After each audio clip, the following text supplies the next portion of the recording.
A Capitol rioter who was ratted out to the feds by his ex-girlfriend was sentenced to 9 months this week, and he has to serve an additional 2 years of probation and pay a $2,000 fine for participating in the Capitol riot.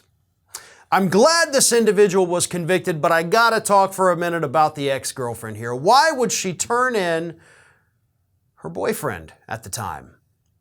Well, it's because he pissed her off because he's a jackass.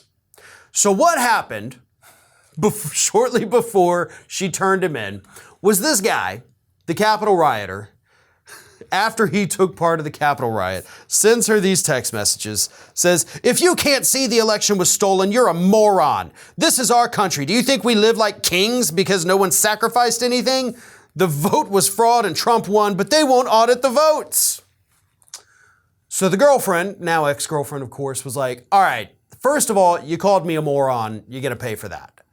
Second of all, you sound a little nutty, so I know you've been to the Capitol, I've seen your videos, I've seen your pictures, I have all this evidence, so guess what, moron? You're going down. And they did. They arrested him earlier this year. Didn't take long for that to happen once the ex-girlfriend sent all of that information. And folks, that's what has to happen. I talk about these stories because a lot of times it is funny. Like, had you not pissed off your girlfriend, you probably wouldn't have gotten caught. Because there are still hundreds of Capitol rioters that the FBI has not found yet.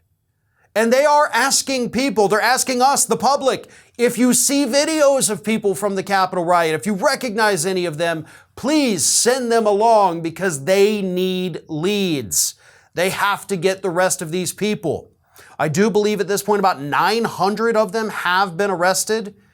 You know, a couple hundred have already been charged. A lot of them are waiting. Hundreds have been sentenced. So there's still a lot of work to do. So if there's any other jilted lovers out there, anyone who may have been insulted by a former boyfriend or girlfriend or spouse, family member for not thinking that the election was stolen, feel free to go ahead and turn those people in.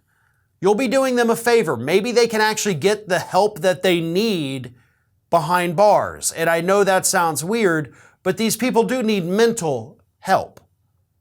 Okay, it's not just that, yes, they need to be rehabilitated, they need to do time for their crimes. They need mental help. They need to understand why they did these things and why the things they did were wrong. So it's not even ratting these people out. It's trying to help them get better. This is Hattie. Hattie wants to know why you have not subscribed to our channel. You obviously like our videos, so do us a favor and subscribe.